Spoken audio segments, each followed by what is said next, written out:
Good morning students.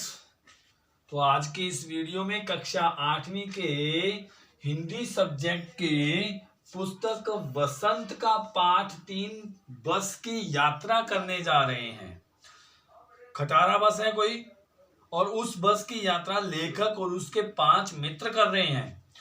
तो लेखक का नाम क्या है? जो इस पाठ को इन्होंने लिखा है उनका नाम है हरिशंकर परसाई और उनका उद्देश्य यानी कि ये पाठ लिखने के पीछे इनका मकसद क्या रहा है कि बस की बड़ी ही दयनीय और जीर्ण का मतलब होता है कमजोर अवस्था का अद्भुत वर्णन करके परिवहन विभाग का मतलब ट्रांसपोर्टेशन विभाग यानी कि परिवहन विभाग की यातायात व्यवस्था पर व्यंग करना।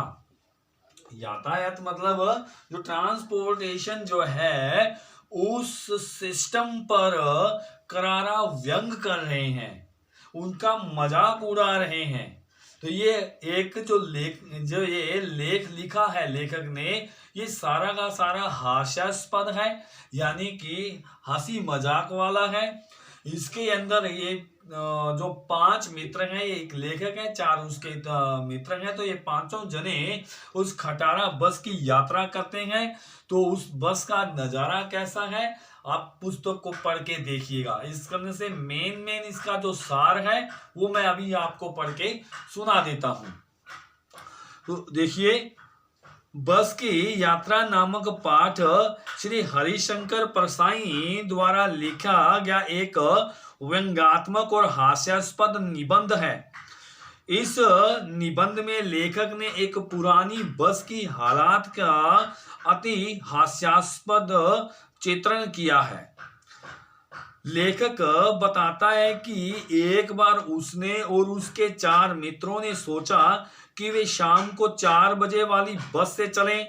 लेखक के मित्रों को सुबह काम पर अवश्य पहुंचना था, इसलिए उन्होंने शाम को ही चलने का फैसला किया। एक ने कहा यह बस जबलपुर की ट्रेन मिला देती है। लेखक और उसके मित्रों को कुछ लोगों ने इस बस से सफर न करने की सलाह दी, लेकिन वे इस सलाह को समझ नहीं पाए और बस में बैठ गए। लेकिन वहां के लोगों को पता था कि ये बस खटारा है, ये कभी भी रास्ते में जवाब दे सकती है, लेकिन उनकी इस सलाह को वे माने नहीं और वो उस बस में बैठकर चल दिए। बस अत्यंत पुरानी थी, जिसे देख उनकी आंखों में श्रद्धा का भाव उमड़ आया था। लेखक ने हंसी से कहा कि यह बस सफर के लिए नहीं अपितु पूजा के योग्य है। यानी कि ये बस जो है बेचारी वयोवृद्ध यानी कि बहुत ज्यादा बुरी हो गई है, तो अब इसकी पूजा करनी चाहिए, ना कि इसके ऊपर हमें सफर करना चाहिए।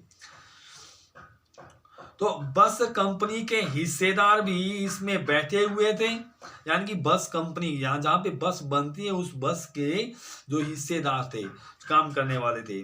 जो लोग अपने संबंधियों को छोड़ने आए हुए थे उन्हें इस तरह देखने लगे जैसे वे उन्हें अंतिम विदाई दे रहे हो। मतलब उनको ये लग रहा था कि ये बस कहीं ना कहीं एक्सीडेंट हो जाएगी या कहीं खाई में गिर जाएगी, तो इसके अंदर जितने भी लोग बैठे वो मर जाएंगे, और वो जिनको छोड़ के जा रहे थे उनको इसी तरीके से वो देख रहे थे। इंजन स्टार्ट हो गया, लेकिन ऐसा लगा जैसे सारी बस ही इंजन हो। यानी कि जैसे ही इंजन स्टार्ट हुआ सारी बस कांपने लग गई, वाइब्रेशन करने लग गई, तो उनको लगा कि सारी बस ही इंजन हो। तो लेखक सोचने लगा कि यह बस गांधी जी के असहयोग आंदोलन और सविनय अवज्ञा आंदोलन के समय अवश्य जवान रही होगी। लेखक को यह पता ही नहीं चला कि वह सीट पर बैठा था या सीट उस पर बैठी थी। यानी कि उसको ये पता नहीं था, ये जो सीट के जो नट बोल्ट थे वो सारे के सारे खुल गए थे, सीट यहां से वहां दौड़ने लग गई थी, सीट भी उठ उठ के कूद रही थी, सीटों की हालात खराब हो चुकी थी। अचानक बस चलते चलते रुक गई। कारण का पता यह चला कि पेट्रोल की टंकी में छेद हो गया है, यानी कि पेट्रोल की टंकी में सुराग हो गया और पेट्रोल सारा निकल गया। ड्राइवर ने बाल्टी में पेट्रोल निकालकर नई नली द्वारा उसे इंजन में भेजना शुरू किया। लेखक मन ही मन में सोचने लगा, इसका क्या भरोसा, इसकी ब्रेक भी फेल हो सकती है। यानी कि उनको बैठे बैठे न जाने कैसे कैसे विचार, गलत विचार आते जा रहे थे। स्टीयरिंग टूट सकती है। झील को आते देख लेखक सोचता है, अब तो यह अवश्य इसमें गोता लगा जाएगी, ये उसमें डूब जाएगी। मतलब वो तरह तरह की सोच, गलत सोचें उसको आ रही है, क्योंकि जिस बस में वो सफर कर रहे थे वो बस ही ऐसी थी। बस अचानक फिर रुक गई, लेकिन बस कंपनी के हिस्सेदार इतने पर भी कहने लगे, बस तो फर्स्ट क्लास है जी, यह तो इत्तेफाक की बात है। जो बस बना रहे हैं वो अपनी बेइज्जती क्यों महसूस होने दें, वो क्यों उनको बताएं कि हमारी बस ऐसी है। वो तो उसको फर्स्ट क्लास बिल्कुल बढ़िया बस बता रहे थे। लेखक को अंतर्मन में गलानी हो रही थी कि वह वृद्धा पर सवार होकर जा रहा है।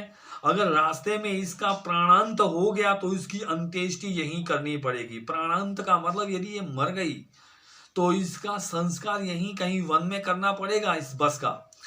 हिस्सेदार साहब ने इंजन खोलकर कुछ ठीक किया और बस चलने लगी। पीछे से आती हुई गाड़ी को बस रुककर कहती, निकल जाओ बेटी, अब तो वह उम्र ही नहीं रही। इस कहने का मतलब ये है कि जैसे ही कोई पीछे से गाड़ियां आ रही हैं तो वो बस एक तरफ खड़ी हो जाती है और पीछे से जाने वाली गाड़ियों को आगे निकलवा देती थी।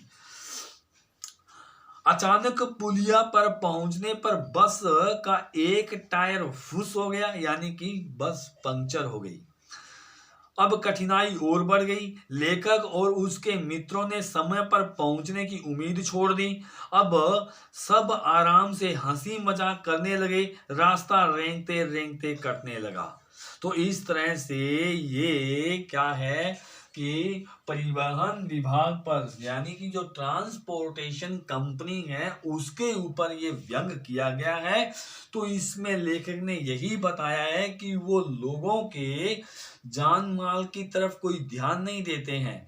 वो सिर्फ अपने पैसे ऐंठने के लिए, अपने जो बसेज होती है उसको सुधारने के लिए, उसको मजबूत बनाने के लिए पैसा नहीं लगाते हैं उस पर। वो तो सिर्फ सवारियों को इधर उधर उनके रास्ते पहुंचा के, उनकी मंजिल पर पहुंचा करके उनसे पैसे ऐंठना जानते हैं। तो इस प्रकार इस लेसन को अच्छे से आप पढ़िएगा। इसके क्वेश्चन आंसर मैं बना के आपके पास भेज देता हूं। धन्यवाद।